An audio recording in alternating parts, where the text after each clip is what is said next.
Alright, so number 20 is the Secret of Mana HD on the PS4. So, here's the thing. Yes, I highly praise the last few entries like The World Ends With You, and I get that. Some other ones like Super Mario Party and Yakuza 6. I know. Starlink and all those. But, the thing is, with Secret of Mana, I didn't hate it. I mean, I get the whole thing, like, people didn't like the music, or they didn't like the whole... They weren't talking. That was the biggest thing for a lot of people. They were talking, but the mouse weren't moving. I understand that, but if you get away from that, the game was actually good. I mean, I'm not gonna lie, it's probably not better than the Super Nintendo version, but I have to admit that they put a lot of thought, a lot of, like, you know, try into this game. I'm not gonna lie, it's actually still pretty fun. I just have to say that I think I still prefer the Super Nintendo version, but this game is still good for what it is. I'm not going to not put it lower because I think it's, like, you know, unsuperior from the Super Nintendo 1, but I'm still going to give it that opportunity because it still was good for what it is. It's a remake from like 20 years later. So, come on. I mean, yeah, some remakes will be better than others, but this one was okay. I'm not going to hate it. I actually enjoyed it. Yeah, it was like a $40 game, but still, it's still good. It's still good. So... find me. No. Want me on Smash? No. Alright, anyways, let's get on to the next one. Number 19 is Detective Pikachu. Yeah, Detective Pikachu. I kind of had this a little bit less lower on my list when I was first making the list, but then when I was really come to think of it, I was like, you know, I like the whole dynamic duo of, I think his name was James, I don't remember his name, James and Detective Pikachu kind of figuring out puzzles and kind of like, you know, the whole humor of the whole game, which I'm liking a lot. And I'm not gonna lie, the movie trailer actually kind of boosts my enthusiasm. Like, you know what? Yeah, I want this a little bit higher on the list because I do think it's gonna be a pretty good movie. Because, you know, it does look really good. If you know what I'm talking about, look up Detective Pikachu movie trailer or whatever it is you want to look up, and it looks really fun. Like, straight up, it looks really fun. Just to watch. I'm like, yeah. But then the game, I know for a lot of people to like. Detective Pikachu, like, what the hell is that? Like, a lot of people don't even know it's a game. A lot of people don't even know it's a game. A lot of people don't even know it's a fucking movie. But it looks really good. I gotta lie, the Pokemon fucking movie, really good. But the game, I think it was great when it first came out back in March. I think it's still gonna be really good when the movie finally comes out. So I'm just gonna say, here's a little plug for the movie. Go watch the Pokemon movie, when if it's out already or not. So. It's not at this moment in time, but when you're watching this in the future, it might be out. But get the game. It's still good. There's an amiibo for it. Detective Pikachu's fucking like bigger, like 2 times bigger or whatever than the original amiibo, but still, it's good. You'll like it. Sherlock Holmes. Too bad it's not Danny DeVito. All right, next one. All right, number 18 we got here is My Hero Academia Wants Justice. Now, here's the thing. It doesn't say Academia. I don't know why they don't put the word Academia. I don't give a shit if it's not part of the Academia fucking school. It's still literally the name of the series, My Hero Academia. So, My Hero Academia Wants Justice. Yeah, it's based off the whole first season of My Hero Academia. The game plays kind of like, if you played Tekken / Pokken Tournament, think of like Pokken Tournament mixed with some Naruto Storm Naruto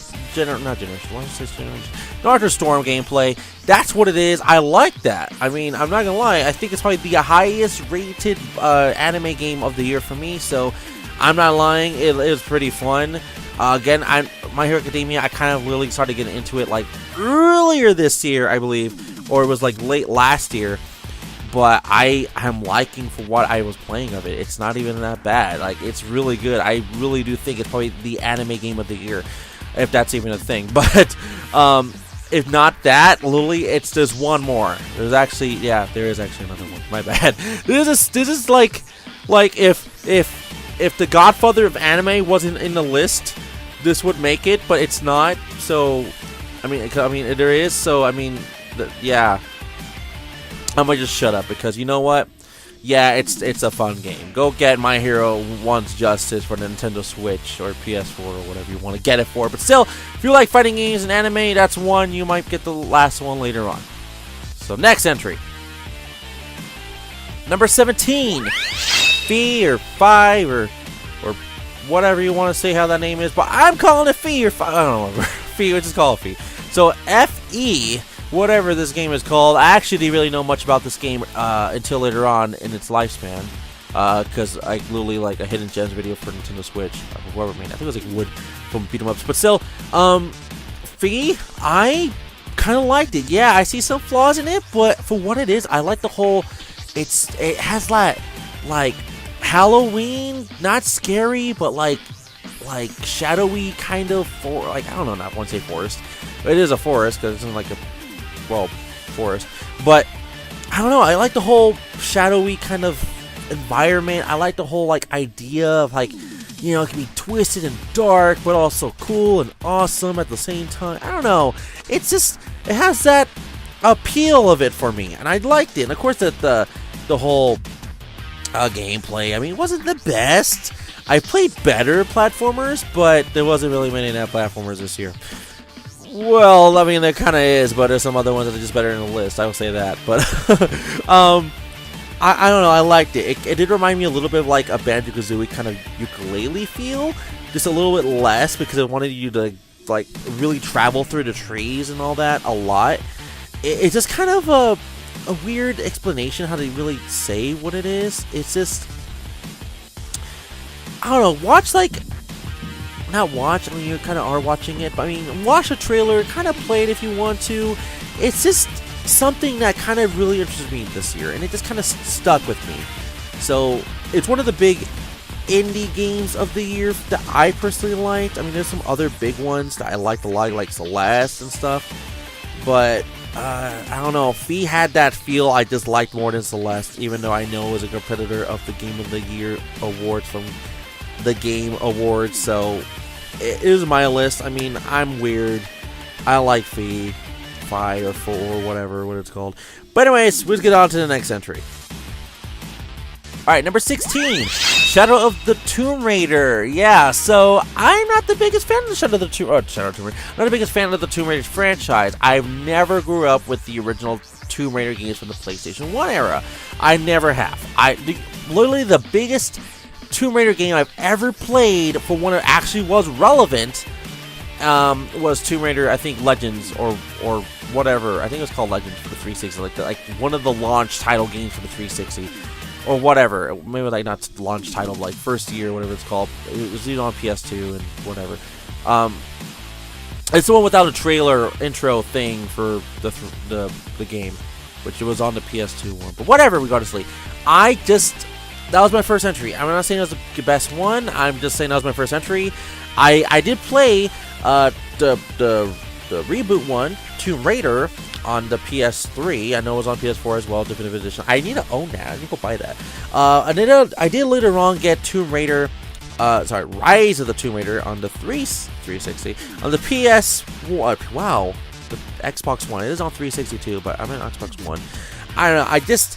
I liked it too. I liked both of them, but Shadow of the Tomb Raider is literally the same thing, except it had a little bit better swimming and better graphics, but a little bit explaining, other than like, you know, Tomb Raider, the reboot one was like her getting started, Rise of the Tomb Raider is her knowing what the fuck she's doing, and then, you know, Shadow of the Tomb Raider is like, it's the end of a story, which I appreciate it more because I don't know much about her story, other than the first fucking game because the entry and the whole second game was like, I don't know, like a frozen place. I don't remember, but I liked Shadow of the Tomb Raider because it just had that feel again, that weird feel. I liked about it. So next entry, number 15 is Mario Tennis Aces.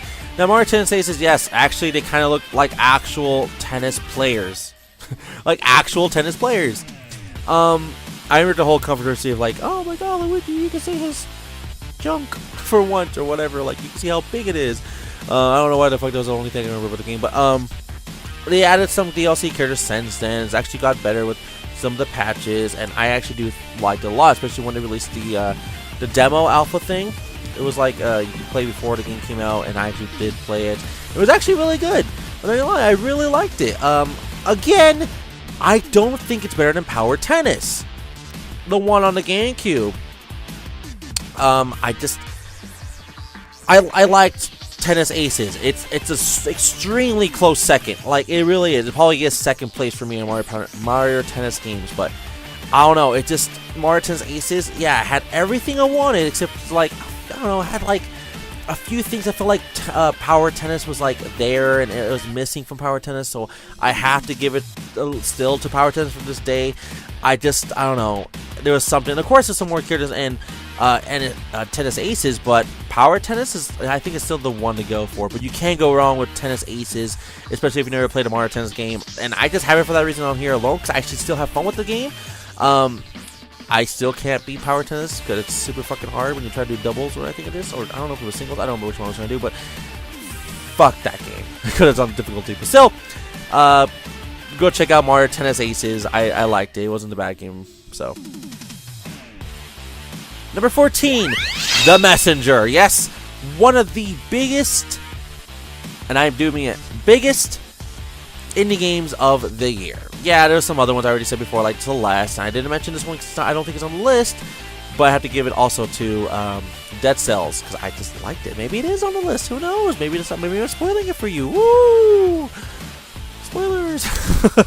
The Messenger. Yeah, it reminded me a lot, and I'm gonna say this again, a lot of Ninja Gaiden. I don't know.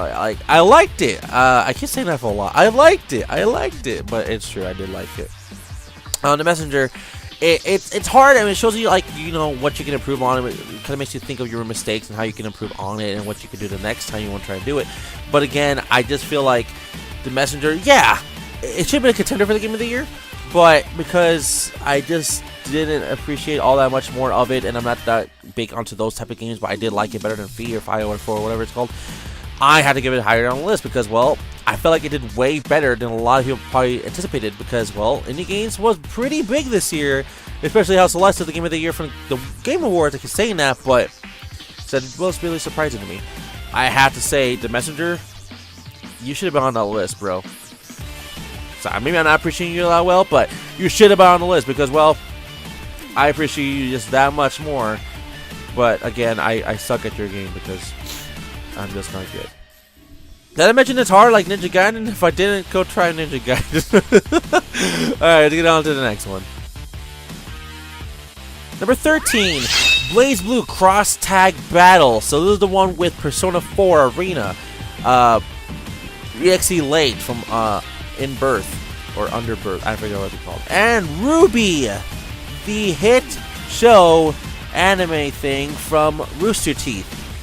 Which, who knew that was going to make an anime one day? I was very surprised that, you know, they made an anime. It was actually really good. I remember watching the trailer for the first time ever. It was Ruby, of course. Ruby's in the game, you know, she's so cool.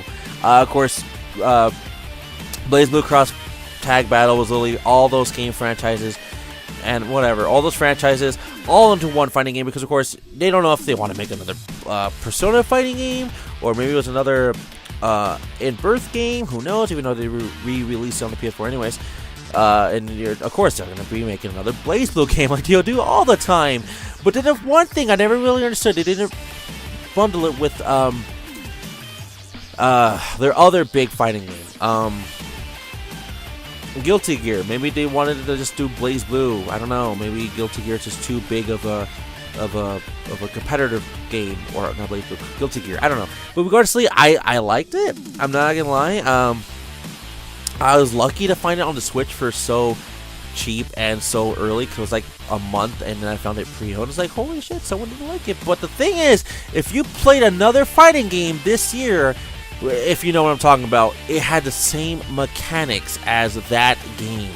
Not mechanics, but I mean like the whole hub world, overworld, the whole how you find a fighting matchup and all that. It's like identical. But I have to give it to the other game that's just way up higher on the list. But again, I liked Blaze Blue Cross Tag Battle. I mean, it was still fun. Yeah, you're tag battling with them. And if you have two players, you can do it all at once. And of course, you can play a lot of the other characters from the other games I don't really know much about. But again, they should have added, like, literally, they should have added just the Guilty Gear franchise. But they didn't. They didn't. But again, I liked it. What can I say? So, that's number 13. Number 12. Oh, you're going to hate me on this one for a lot of you guys, huh? Monster Hunter World. Now, I'm not pro Jared. I am not pro Jared. 100%. A lot of people are like, that's a good thing. Or you should be. Or so I don't fucking know. I will give it where it's at. It's either number 11 or number 12.